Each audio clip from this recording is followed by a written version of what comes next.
Hello mga kabatang helmet. So, ito yung ibang mga short video clips ng mga pahayag o statement ni Mayor Leni Robredo hinggil nga sa iba't ibang klaseng mga issue or projects or mga topics. So, nandyan yung about sa barangay election, nandyan din yung about sa katubigan, at yung about sa tourism. So, ito mga batang helmet. Kung kinumpile ko na sila, at sabay-sabay natin panoorin. Nakakaloka.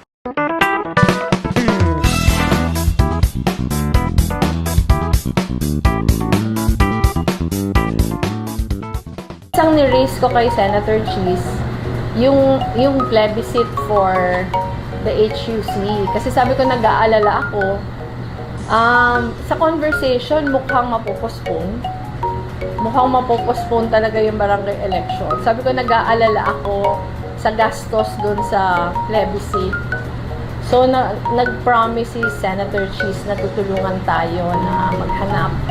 Ang kakausapin niya din si Comelec Chair para may cost sharing pa din. Syempre, may gastos sa part natin, pero sana hindi natin sagutin yung buo kasi malaki-laki yon. Ang pinaghahandaan lang natin yung gastos na parang isasabay siya sa barangay elections. Pero kung yung barangay elections kasi ipopostpone for November 2028, ang tagal na nun, lampas na tayo dun sa 120-day period na binibigay. So hopefully magkaroon ng chance si Senator Cheese to discuss with Comelec para kung talaga mapopostpone yung barangay elections, makikipag-usap na tayo sa Comelec to schedule the plebiscite. Kasi hindi siya, kung mapopostpone sana for a few months lang, pwede tayong makiusap na i-postpone pa din. Pero kung ipopostpone siya for November 2028, sobrang tagal na nun. Baka kailangan mag-reapply na naman tayo. Mahaba na naman yung proseso. We have sought the help of experts, yung Manila Water, nahingaan natin sila ng tulong after Christine pa, noong 2024. Halimbawa yung Clark na water admin, pumunta din dito a few months ago. Pareho yung findings na enough ang water supply natin as of now. Siyempre, kailangan pangalagaan pa kasi kahit enough ngayon, pwedeng in the future kulang na. Pero ang pinaka-problema talaga natin, distribution lines. Kasi malaking pera yung kailangan. So, yung loan na yun, nagpapasalamat tayo sa lahat na tumulong para finally ma-approve na siya ng board. Actually, last week lang siya na-approve ng board.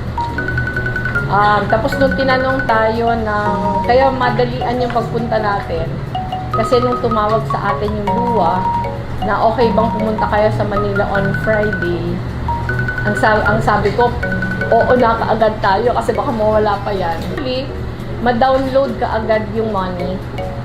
Syempre may documentations kasi yan eh.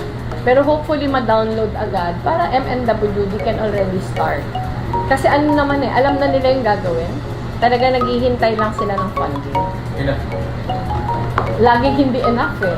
Pero malaking bagay na yung 150. Ang pakiusap lang natin na unahin yung mga distribution lines dun sa mga communities na matagal na nagre-reklamo. Marami na yung mga developments na ang iba hindi dumaan sa city. So yun yung pinapabalikan natin sa CBDO, sa City Engineer's Office, saka sa ENRO, na busisiin lahat kasi ang pinaka-worry natin, parang yung ecological balance sa taas mawala. Eh alam natin na watershed natin yun, mag-check na to, is meant to do that, na mabalanse yung tourism saka yung protection of the environment saka yung ecological balance.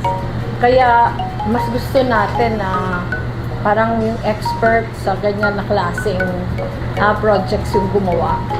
Kasi ang ayaw natin yung over-tourism. Na ma-convert. Ang gusto natin, kung ano siya ngayon, i-enhance lang without sacrificing. So, kahit yung plans na sinabit natin, wala masyadong malalaking construction.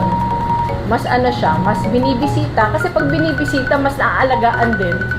Kasi yung kalinisan, yung may parating may mga models tayong tinitingnan.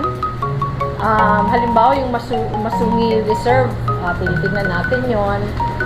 Sa Baguio, sa Mountain Province, merong mga ganyan na development na hindi na affect in a bad way yung environment. So, yun yung mga tinitingnan natin para yun din yung mangyari sa Mount Rizal.